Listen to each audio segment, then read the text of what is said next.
হঠাৎ করে বেনজির পরিবারের গা ঢাকা দেয়ায় তাদের অবস্থা নিয়ে সৃষ্টি হয়েছে ধোঁয়াশা। তারা এখন কোথায় আছেন তা নিশ্চিত করতে পারছেন না দুদক কিংবা আইনশৃঙ্খলা বাহিনীর কেউই। তাদের এই আত্মগোপন সৃষ্টি করেছে রহস্যেরও। কোথায় গেলেন তারা? দেশ ছেড়ে পালালেন না তো? চলে গেছেন তিনি।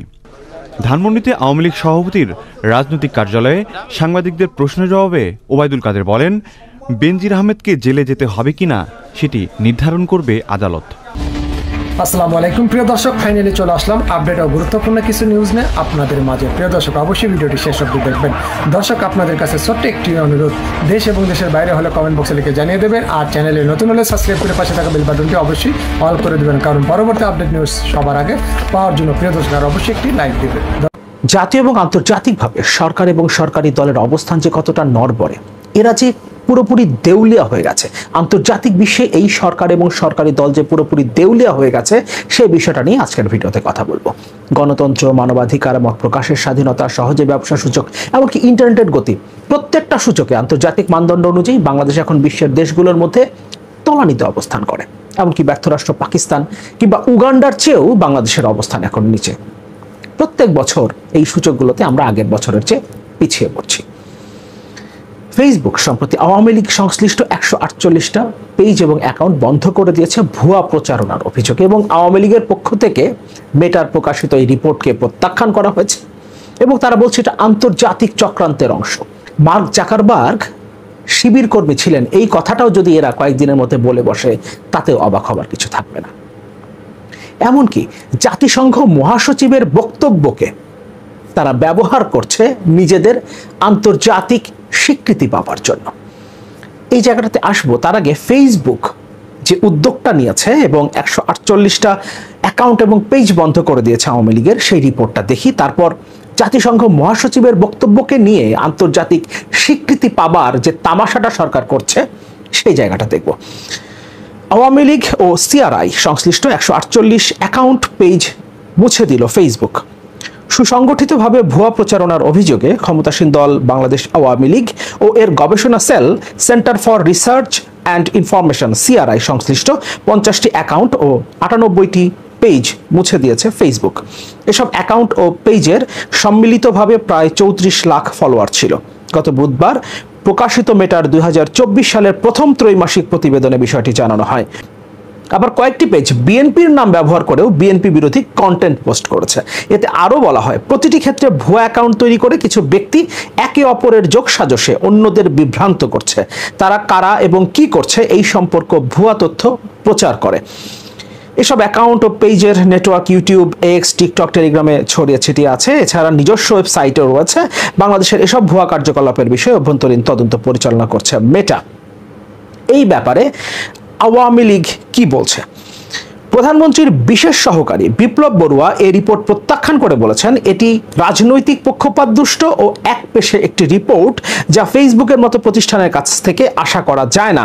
নীতিমালা লঙ্ঘন করলে যে কোনো অ্যাকাউন্ট বা পেজ তারা সরাতে পারে, কিন্তু সেটার সাথে আওয়ামী লীগ ও সিআরআইকে জড়ানোটা বিভিন্ন পক্ষপাতদুষ্ট রিপোর্ট দিয়ে সুনাম ক্ষুণ্ণের যে আন্তর্জাতিক ষড়যন্ত্র চলছে, সম্ভবত তারই অংশ। ফেসবুক যাদের মাধ্যমে তথ্য নিয়েছে তাদের রাজনৈতিক পরিচয় বিশ্লেষণ করা উচিত ফেসবুকেরই। বিবিসি বাংলাকে একথা বলেছেন বিপ্লব বড়ুয়া, প্রধানমন্ত্রীর বিশেষ সহকারী। যেটা বলছিলাম, কয়েকদিনের মধ্যেই আওয়ামী লীগের পক্ষ থেকে যদি বলা হয় মার্ক জাকারবার্গ জামাত শিবিরের কর্মী ছিলেন, তাহলেও অবাক হবার কিছু থাকবে না, কারণ মেটার এই রিপোর্টকে তারা প্রত্যাখ্যান করছে। জাতিসংঘ মহাসচিবের বক্তব্য নিয়ে নিজেদের প্রতিষ্ঠিত করতে চাইছে আন্তর্জাতিক অঙ্গনে সরকার। কিভাবে, সেটা একটু দেখি। প্রথম আলোর একটা রিপোর্ট, পররাষ্ট্রমন্ত্রীর সঙ্গে বৈঠক, বাংলাদেশ জাতিসংঘের গুরুত্বপূর্ণ অংশীদার, এটা বলছেন জাতিসংঘের মহাসচিব অ্যান্তনিও গুতেরেস। তার মানে বাংলাদেশ তো একটা স্বীকৃতি পেয়ে গেল জাতিসংঘে। রিপোর্টটা আমরা একটু দেখি। জাতিসংঘের মহাসচিব অ্যান্তনিও গুতেরেস বাংলাদেশকে জাতিসংঘের গুরুত্বপূর্ণ অংশীদার বলে আখ্যায়িত করেছেন। তিনি বলেছেন, বাংলাদেশ আন্তর্জাতিক শান্তি ও নিরাপত্তা, টেকসই উন্নয়ন, জলবায়ু পরিবর্তন মোকাবেলা সহ জাতিসংঘের অনেক কর্মযজ্ঞে উল্লেখযোগ্য অবদান রেখে চলেছে এবং সেই কারণে আমরা বাংলাদেশকে জাতিসংঘের গুরুত্বপূর্ণ অংশীদার হিসেবে বিবেচনা করি। কথাগুলো কে বলছেন? জাতিসংঘের মহাসচিব অ্যান্তনিও গুতেরেস। নিউ ইয়র্কে স্থানীয় সময় গতকাল বৃহস্পতিবার বিকেলে জাতিসংঘ সদর দপ্তরে যুক্তরাষ্ট্র সফররত পররাষ্ট্রমন্ত্রী হাসান মাহমুদের সঙ্গে আলোচনায় গুতেরেস এ মন্তব্য করেন। মন্তব্যটা অ্যান্তনিও গুতেরেস জাতিসংঘের মহাসচিব করেছেন। তারপরের লাইনটা দেখি। আজ শুক্রবার দুপুরে এক বিজ্ঞপ্তিতে পররাষ্ট্র মন্ত্রণালয় এ তথ্য জানায়। অ্যান্তনিও গুতেরেস কি বলেছেন পররাষ্ট্রমন্ত্রীকে, এটা অ্যান্তনিও গুতেরেসের পক্ষ থেকে কথা বলা হয়নি। আমি জাতিসংঘের ওয়েবসাইটে ঢুকেছি, সেখানে অ্যান্তনিও গুতেরেসের বিভিন্ন বক্তব্য, তিনি কার সাথে দেখা করেছেন, অনেক কিছু আছে, অনেক নিউজ আছে সেখানে, কিন্তু বাংলাদেশের পররাষ্ট্রমন্ত্রীর সাথে সাক্ষাৎ এবং তাকে কি বলেছেন সেটা কোনো রিপোর্ট সেখানে নাই। আমি অ্যান্তনিও গুতেরেসের এক্স হ্যান্ডেলে গেলাম, আমি সেখানে গিয়ে দেখার চেষ্টা করলাম তিনি কোনো টুইট করেছেন কিনা, কিন্তু সেখানেও তিনি পররাষ্ট্রমন্ত্রী হাসান মাহমুদের সাথে সাক্ষাৎ নিয়ে কোনো টুইট করেননি এবং তার বক্তব্য কি ছিল সেটা সেখানে উল্লেখ করেননি। এই সাক্ষাতের বিষয়টাই উল্লেখ করা হয় নাই জাতিসংঘের ওয়েবসাইটেও না, এমনকি অ্যান্তনিও গুতেরেস তার এক্স হ্যান্ডেলেও এই বিষয়ে কিছু লেখেন নাই। এই খবরটা আমাদেরকে দিচ্ছে পররাষ্ট্র মন্ত্রণালয়। বাংলাদেশের পররাষ্ট্র মন্ত্রণালয় একটা প্রেস বিজ্ঞপ্তি আকারে জানিয়ে দিচ্ছে, গণমাধ্যমকে তারা জানাচ্ছে যাতে তারা এটা প্রকাশ করে অ্যান্তনিও গুতেরেসের বক্তব্য হিসেবে। বৈঠকে জাতিসংঘ মহাসচিব রোহিঙ্গাদের প্রতি বাংলাদেশের উদারতার জন্য গভীর কৃতজ্ঞতা জানান, আরও নানান বিষয়ে প্রশংসা করেছেন। জলবায়ু পরিবর্তনের সঙ্গে বাংলাদেশের অভিযোজন ও প্রতিকূলতা মোকাবেলার সক্ষমতার প্রশংসা করেছেন।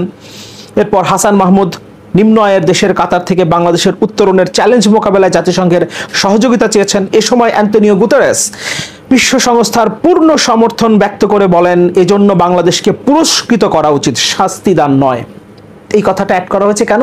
কারণ কয়েকদিন আগেই মনে আছে আমাদের নিশ্চয়ই অ্যান্তনিও গুতেরেসের মুখপাত্র স্টেফেন ডুজারিক যে মন্তব্যটা করেছিলেন জাতিসংঘের নিয়মিত ব্রিফিংয়ে, যে বাংলাদেশ থেকে শান্তিরক্ষী বাহিনীতে যদি মানবতা বিরোধী কর্মকাণ্ডের জন্য অভিযুক্ত কাউকে পাঠানো হয়ে থাকে, কোনো কর্মকর্তাকে যদি পাঠানো হয়ে থাকে, তাহলে তারা তদন্ত করে তাদেরকে ফিরিয়ে দেবে, অর্থাৎ শাস্তি দেওয়া হবে।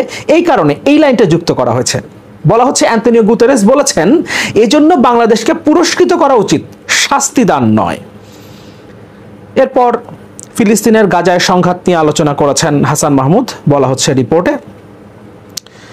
জাতিসংঘ মহাসচিব গত দশকে বাংলাদেশের অসামান্য অগ্রগতির প্রশংসা করেন বৈঠকে। পররাষ্ট্রমন্ত্রী মহাসচিবকে জানান, প্রধানমন্ত্রী শেখ হাসিনার দূরদৃষ্টি ও দক্ষ নেতৃত্বের কারণে বাংলাদেশ অনেক আগেই সামাজিক, অর্থনৈতিক, মানবিক সূচক সহ সব সূচকে পাকিস্তানকে ছাড়িয়ে গেছে এবং গত কয়েক বছরে অনেক সূচকে ভারতকেও ছাড়িয়ে গেছে। আন্তর্জাতিক অর্থ তহবিলের পরিসংখ্যান অনুযায়ী 2021 সালে মাথাপিছু আয়ও ভারতকে বাংলাদেশ ছাড়িয়েছে বলে উল্লেখ করেন তিনি। বাংলাদেশের জাতিসংঘে যোগদানের অর্ধশত বছর পূর্তিতে অ্যান্তনিও গুতেরেসকে বাংলাদেশ সফরের আমন্ত্রণ জানান হাসান মাহমুদ।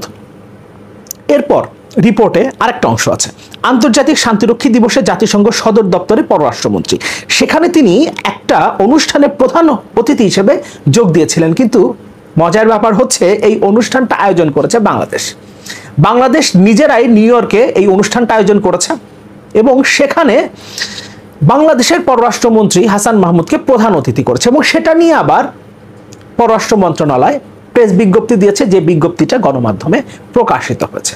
এভাবে তারা নিজেদেরকে জাতে তুলতে চাইছে। এমনকি পররাষ্ট্রমন্ত্রী জাতিসংঘের মহাসচিবকে যে তথ্যগুলো দিয়েছেন সেই তথ্যগুলো তো ভুল, কারণ বাংলাদেশ গত কয়েক বছরে আগের অবস্থান থেকে সরে যাচ্ছে, নিচে চলে যাচ্ছে। পাকিস্তানের চেয়ে নিচে এখন বাংলাদেশের অবস্থান অনেক সূচকেই, ভারতের চেয়ে বাংলাদেশের অবস্থান অনেক নিচে অনেক বছর ধরেই।